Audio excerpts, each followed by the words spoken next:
Alright, this is a video that demonstrates how I converted this Grizzly lathe into, I modified it so that it would run more slowly.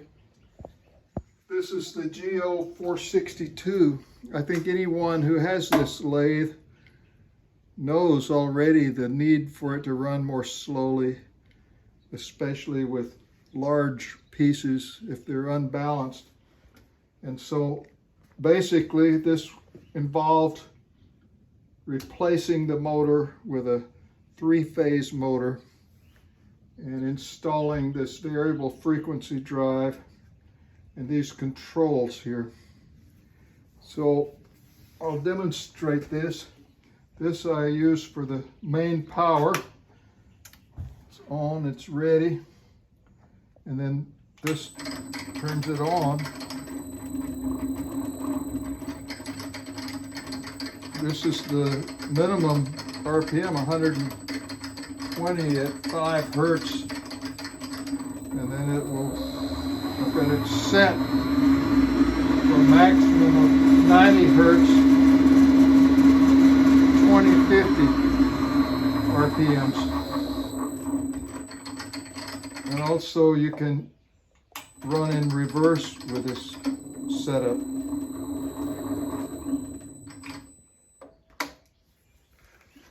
Now I got the idea for doing this from a video, a YouTube video I came across a few months ago. It was by Dean Robinson, also known as Appalachian, and it's a very good video and I recommend it, and we will provide a link to that video.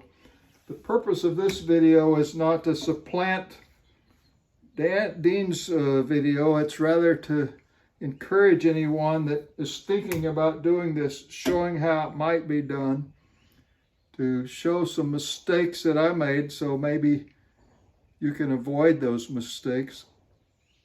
And also I did some things differently that might be of interest.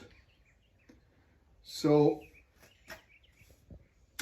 basically the first mistake I made was to order the wrong motor off of eBay.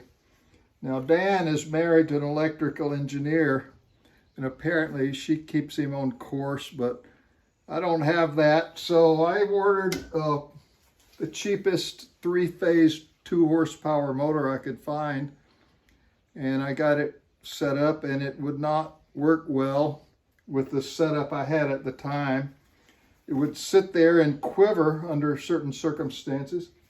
And I showed it to a motor expert, and he said that I should have a 4-pole motor. He said what you have is a 2-pole motor, and you need a 4-pole motor so that you'll have torque at low RPMs.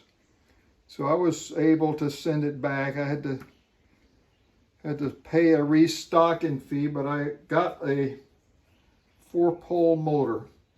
Now the way you can tell is that 2-pole motors run at 3,600 RPMs roughly at 60 cycle current.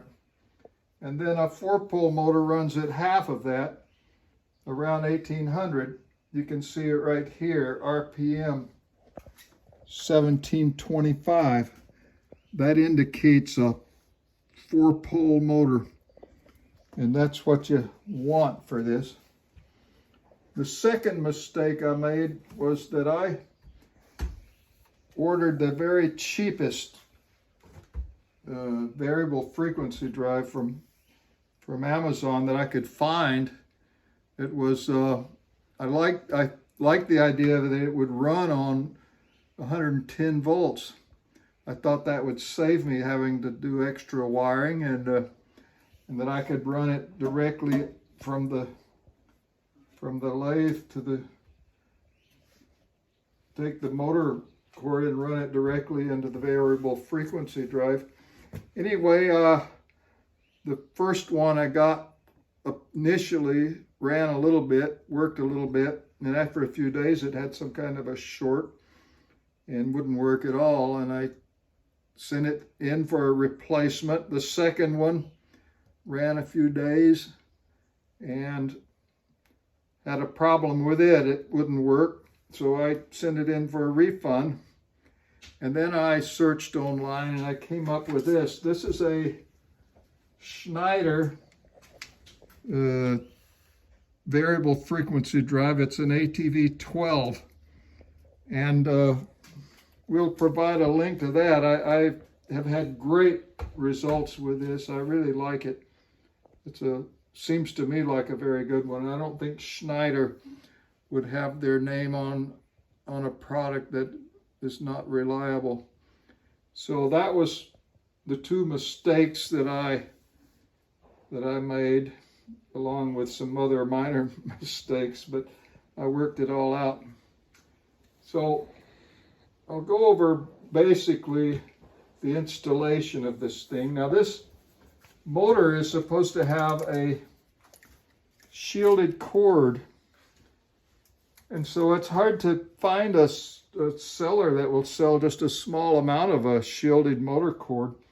And so I wound up shielding it with a copper foil, and you can order that real readily. This is some that has a conductive adhesive, and we'll give a link to that also. And I read online that the very best thing to use is the armored house wiring cable like this. It says aluminum. And then another place it says, under no circumstances should you use that. And so I already had this cord on there and I just shielded it with copper. I don't really know the answer. But the way I wanted to do it was to use this switch here. This is the original switch, the power switch. And it's a 2-pole switch, and it's capable of switching on and off 220 wiring. I had to run 220 wiring for this. This is a 220 unit here. And what I did was I took the original power cord off the lathe, cut it half in two, and I then ran it over here. Is the 220 comes in here, it goes to this junction box, and then I wanted flexible cords, so I ran those into the lathe in the original place, and it goes to the switch and then back to the junction box, and then from there there's another cord that goes into the into this unit here. And because that is wired directly, that's the first switch is it's a master switch. Then it serves two purposes. One, to turn the power off when you're not using the lathe, so that this is not turned on all the time. And also it's a handy emergency cutoff switch, easy to turn off. And also, since you've got 220 wiring here, and this tachometer is a 110 volt tachometer. It needs 110 volts, but you can come off one side of the 220 line. There's in this case, a white, a black, and a green wire, and between the green and the black is 110, and between the green and the white is 110. So I wired the tachometer to the black and green wires, and it works fine. And then I'll talk a little bit about these switches. Originally, I thought it's possible, and I thought that I would be operating the lathe just off of these controls right here, and it would be possible to do it, but it's awkward to reach over there, and you have to press this tiny little button to turn it on and off. And so this is set up so that you can wire in these small wires. That it's just a low voltage small wires to these controls here. I mean here and here. This is a potentiometer or variable resistor, specially designed. This is a heavy duty one. It's not wire wound. It's a, you could use just about any linear potentiometer, but this one was designed with this purpose in mind. It's heavy duty, and we'll give a link to that. And there's a couple of ways you can do the switch. If you use this particular system, you can read in the instruction manual how you can either use a 2-wire system or a 3-wire system. Originally, I was going to use the 3-wire, but you need momentary switches. You need a momentary off switch to turn it off, and a momentary on switch to turn it on. Now, I couldn't find the switches that were like that, so the 2-wire system is just a simple on-off switch, and that's what this is. It's on the forward direction, center is off, on the reverse position, and then back to center off. And that has to be wired in there. And this potentiometer, by the way, requires a shielded cable. And this black cable here, that is the kind of shielded cable you need. And it has to be grounded on one end. So we'll give a link to that also. And by the way, this motor cable has to be grounded at both ends. So you can see where it's grounded here, and it's grounded up here too. And that keeps the electromagnetic interference from coming out and interfering with the electronic working of this unit. Now that's the basic way that I did it. I want to speak very briefly about this unit here. It came with instructions just to get you started. It's very abbreviated, and I found it to be confusing. And online, though, you can get an intermediate manual, just a manual to get you started, and it's much, much better. And then also there's the full manual that is very interesting to read and look through. What is, I think these engineers, they don't sometimes know how to communicate very well. And some of these things are very confusing to a layman. But I wanted to just briefly explain something. This is basically a computer. It's set up with memory slots.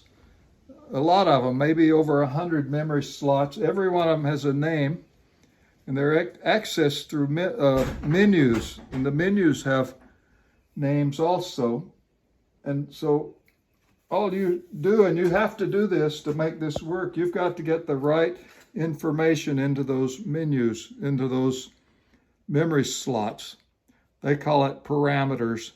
You go to configure, and you will have to go to the manual to learn how to do this. I'm not going to go into it in detail, but you go to configure, use these controls. That's enter. This is to go forward, this to go back, and then you turn this to change the data. You'll learn how to do it, but at least with this, you'll know what you're doing, and it's fun to do. At first, it's kind of daunting, and then after you do it just a few times, it starts to be fun. And so you start looking at things you can change just to be changing it. All right. So also, you might notice here, I've got the new tool rest set up that Grizzly sent out. I'm very grateful for that. I really like using that. And then let me also talk about this tailstock. I extended the handle out with a wooden extension here, and it makes it so much easier. I don't have all that much strength in my hands to lock that thing down. I was having to use a hammer, and now I can easily do it just like that. And also underneath is the big nut under there that was coming loose sometimes, and I replaced that with a lock nut so that now it never comes loose. And also, I was disappointed sometimes because of this foot here sticks up 2 inches. It's supposed to be a 16-inch lathe, but this limits you to a 12-inch diameter if it needs the tailstock. And a machinist gave me this idea. He said maybe you could use a Morse taper extension. So they're very inexpensive, like under $20 on Amazon. And so I've got that. I've only used it once. It worked all right. I'm a little uneasy about that much sticking out, but I think it would be fine. And so that's it. Thank you, Alan.